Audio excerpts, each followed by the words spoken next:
Welcome to another edition of our Sweatpant Report. But look, we got a desk, we got a chair, we're getting fancy, we're moving up in the world. We're still not in very much light, and we still got concrete behind us, but we may work on that. Who knows? We have a big poster, big mural back there. Who knows? But what a weekend it was in sports with the NCAA tournament. What a weekend to be Florida basketball. Not just the University of Florida, but Florida basketball as a whole. The University of Florida, a win. Florida Gulf Coast, incredible team. 15 seed to the Sweet 16, never before happened. Miami of Florida, Sweet 16. The Miami Heat, they can't lose. They keep playing, keep winning, keep going. A Florida Junior College won the Junior College Basketball National Championship this week. It is unreal the basketball going on in Florida, not really counting the Orlando Magic. But besides that, Florida basketball right now is on top of the world. Florida Gulf Coast, what a bunch of ballers they are. Dunking, running, jumping, sprinting. I don't know how this team ever lost as many games as they did. Watching them play, they were better than Georgetown, better than San Diego State. They lost 2 games to a team called Lipscomb, a team that won 11 games, but 2 of them were against Florida Gulf Coast.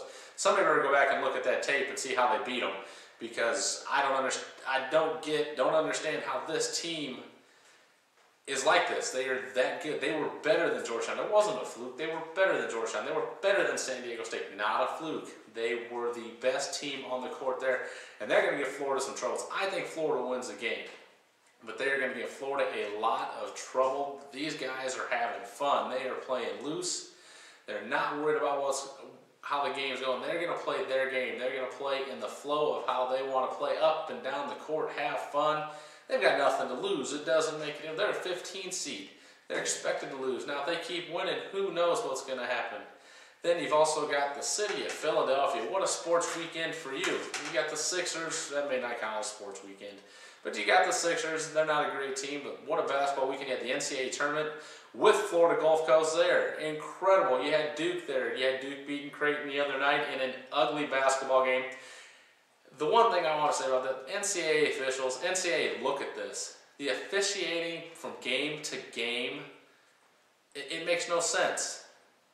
One game you can get away with murder, the next game it's ticky-tack, and then it happens in the same game where you get away with murder, and then the next foul's you call something ticky-tack where a guy barely touches it. Get this in order. Do something in the offseason to make the play of this game better. You've got the greatest tournament in the world in any sport, March Madness. And some of it gets ruined by the bad officiating that's going on. It's very inconsistent. It's ridiculous. The flow of a game is ruined by a referee. And then you got some referees out there that want to showboat when they're making their charge calls, or they're making their block calls, or they're making other calls. Somebody tell these referees, people aren't there to watch them. People are there to watch the game, watch the players, and enjoy the game of basketball the way it should be. Florida Gulf Coast is playing the game of basketball the way it should be. It is fun. It is up-tempo, up and down the court. Indiana, up and down, they play very well. Temple, physical them, beat them up. But Indiana plays the game the way it should be, and so does Louisville. Such a joy to watch a team with so much energy up and down the court, offense, defense. They've got it all. They are going to be tough to beat. The Big Ten, 4 teams in the Sweet 16. Michigan, what a game they played against VCU. And VCU, they were trying to play any type of defense. They could grab and pull and bite and scratch and gouge them. It didn't matter. Michigan looked great. Michigan State grinds games out, grinds teams to a halt. They pound you. Tom Izzo team plays their best basketball at the end of February and into March. They know how to win. It is going to be one heck of a game with Duke. It's going to be physical. It's going to come down to the wire. They're going to beat on each other. Whoever can rebound the best and rebound the best, I think, will win this game. It's not going to come down to one team or the other getting really hot shooting. It's going to be rebounding.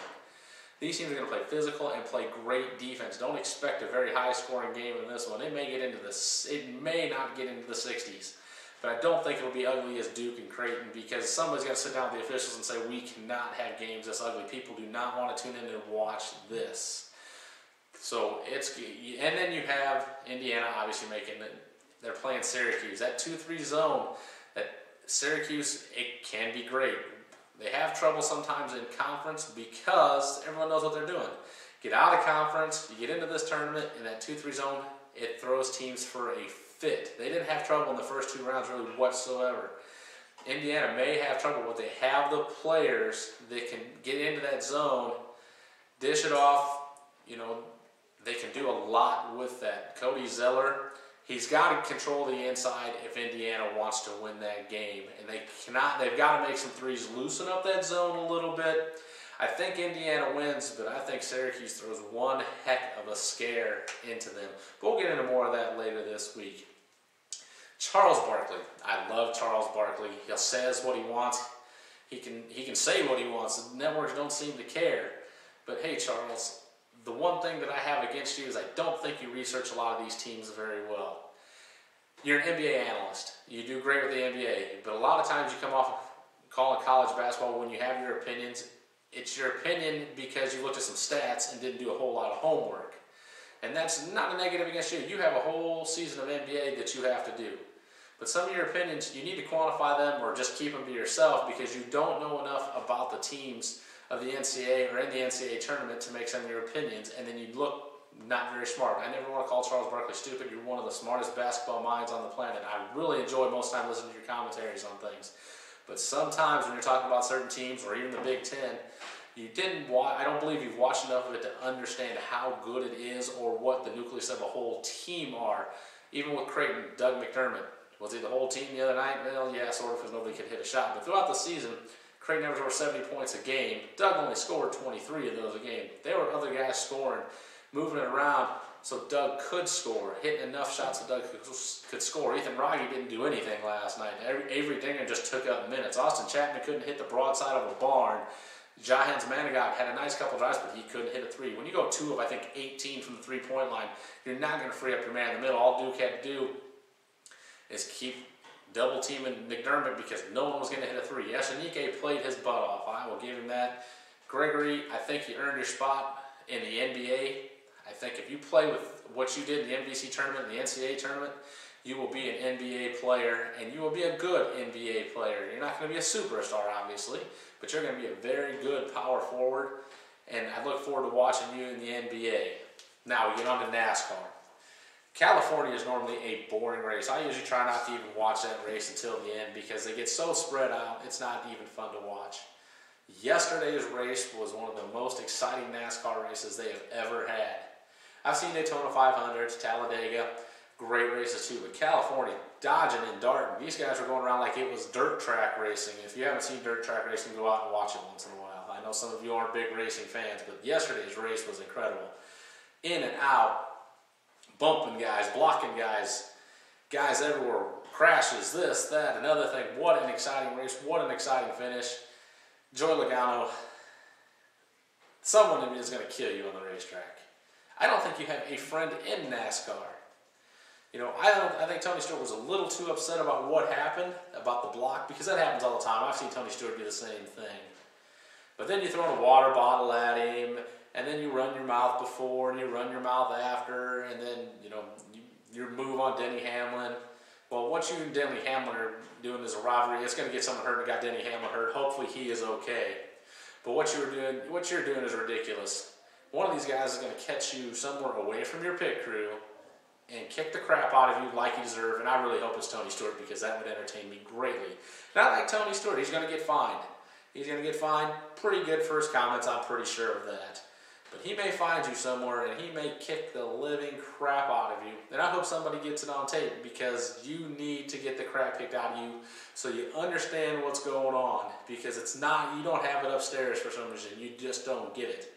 Maybe you are the spoiled rich kid like Tony Stewart says. I don't know. I don't know enough about you. But I know Tony Stewart came from the bottom and worked his way up because I watched him all the way up. I seen him when he was in sprint cars. Seen him running on the dirt in the USAC and everything else on the way up. You need to respect the people that came before you, and it doesn't look like you have that respect. So maybe somebody like Tony Stewart needs to beat it into you to understand. Or maybe he needs to spin you out and your car flipped 15 times. Who knows? Joey Logano, you better watch out. You better learn a little bit of respect and a little bit of restraint on that racetrack. Now, the last thing I'm going to touch on today, WWE, Monday Night Raw tonight, you have to have a way better effort than you did last week. Last week's Monday Night Raw was pathetic. Tonight you have The Rock back on. That's going to garner a little bit more ratings, obviously, because it is The Rock. How you use The Rock, how you use Cena, that's the question.